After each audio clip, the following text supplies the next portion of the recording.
पति पत्नी और वो 1978 में बी आर चोपड़ा द्वारा निर्मित और निर्देशित है। एक हिंदी फिल्म है। फिल्म में संजीव कुमार, विदा सिन्हा, रंजीत कौर और अतिथि भूमिका में ऋषि कपूर, नीतू सिंह, टीना मुनी और परवीन बाबी है। को 2019 में कार्तिक आर्यन, भूमि पेड़ाकर और अनन्या पांडे द्वारा अभिनीत इसी नाम से बनाया गया था। फिल्म का निर्देशन मुदास्सिर अजीत ने और निर्माण भूषण कुमार ने किया था। फिल्म आडमा और ईवा के साथ कहानी की समानता का संकेत देते हुए शुरू होती है। यह एडम रंजीत है, ईवा सरदा है, जबकि सेवा निर्मला है। रंजीत एक कंपनी में नया कार्य करते हैं, जिसके वेतन का अंदाज़ा इसी बात से लगाया जा सकता है कि वह साइकिलिंग से काम कर जाता है। हालांकि यह साइकिलिंग ही उसे सरदा के आमने सामने लाती है। जब वह गलती से उससे टकरा जाता है तो सरदा की साइकिल बुरी तरह से क्षतिग्रस्त हो जाती है और रंजीत उसे छोड़ देता है।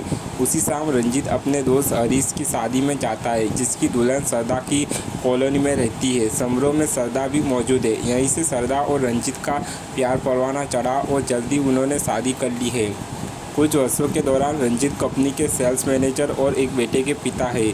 सरदा और रंजीत कभी भी वैवाहिक आनंद में रह रहे हैं, यानी जब तक रंजीत की नई सचिव निर्मला नहीं आती है। रंजीत बेवजह की ही निर्मला की ओर आकर्षित है। वह एक ईमानदार लड़की है जो वक्त की रोटी कमाने की कोशिश कर रही है।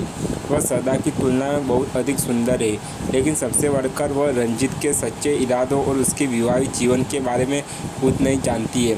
रंजीत शुरू में उसके बारे में अपने विचारों से परेशान होता है, लेकिन अंततः हार मान लेता है। वह सावधानीपूर्वक अपने आगे के कदमों की योजना बनाता है। वह एक कैंसर पीड़ित पत्नी का असहाय दुखी पति होने का नाटक करता है, जो अधिक समय तक जीवित नहीं रहेगा।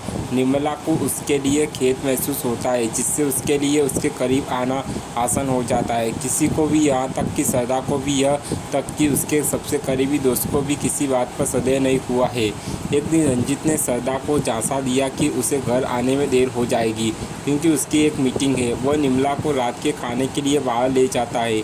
अगले दिन सरदा को रंजीत की जेब में निर्मला का रुमाल मिल जाता है, जिस पर लिपस्टिक के निशान थे। वह तुरंत रंजीत से भेंटती है, जो एक सहायक कर्मी के बारे में कहानी बनाता है, जिसका रुमाल उसने गलती से ले लिया था। सरदा अनिश्चित से उस पर विश्वास करती है। रंजीत ने अपना अगला कदम अधिक सावधानी से उठाने का फैसला किया है। सरदा भी सोचने लगती है कि उसका डर निराधार था।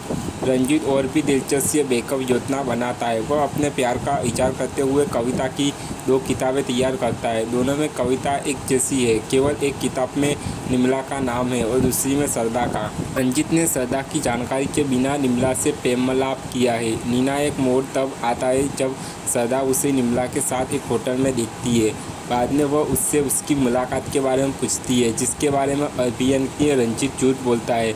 सरदा का डर पक्का हो गया है। वह उसकी और निर्मला की जासूसी करना और आपत्तिजनक तस्वीरें लेना शुरू कर देती है। पर्याप्त सबूत मिलने के बाद वह खुद को पत्रकार बताकर चुपके से निर्मला से मिलती है। निर्मला, जिसने अभी तक रंजीत की बीमार पत्नी को नहीं देखा है, सोचती है कि सरदा उसे ब्लैकमेल करना चाहती है, लेकिन सरदा ने उसे आश्वस्त किया कि वह ऐसा नहीं करेगी।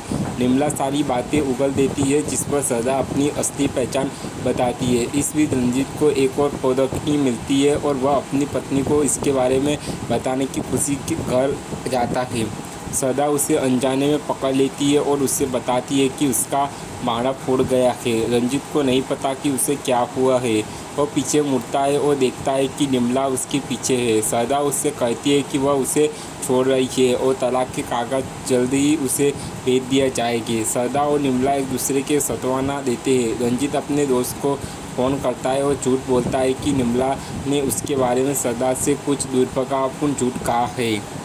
रंजीत का दोस्त उसका पर्स लेता है और निर्मला के चरित्र के बारे में झूठ बोलता है। सरदा ने अपने द्वारा जुटाए गए सबूतों की मदद से रंजीत को भी उसके सामने बेनकाब कर दिया है। सरदा रंजीत से उसे या निर्मला में से किसी एक को चुनने के लिए कहती है। रंजीत चुपचाप निर्मला को कुछ पैसे देता है और क्षत्रिय नियंत्रण के आखिरी प्रयास में उससे झूठ बोलता है, लेकिन ईमानदार निर्मला ने सरदा को पैसे लौटा दिया है, जिससे रंजीत के लिए हालात और भी बदतर हो गए हैं। सरदा रंजीत को छोड़कर बाहर जाने की तैयारी करती है, जबकि निर्मला इस्तीफा दे देती है और रंजीत को भी छोड़ देती है। सरदा आखिरी बार रंजीत से मिलने आती है जब उसका मासूम बेटा पूछता है कि क्या हो रहा है। सरदा ने रंजीत को एक और मौका देने का फैसला किया है। भले ही अपने बेटे के लिए वह जल्दी जीवन पटरी पर आ गया है, लेकिन जल्दी एक और सचिव कार्यालय में शामिल हो जाता है और रंजीत एक बार फिर अपनी हरकतों का सहारा लेने की कोशिश करता है। सोएगा वर्ष रंजीत का दोस्त अचानक अंदर आता है और रंजीत इसे एक चेतावनी के रूप में लेते हुए पीछे हट जाता है।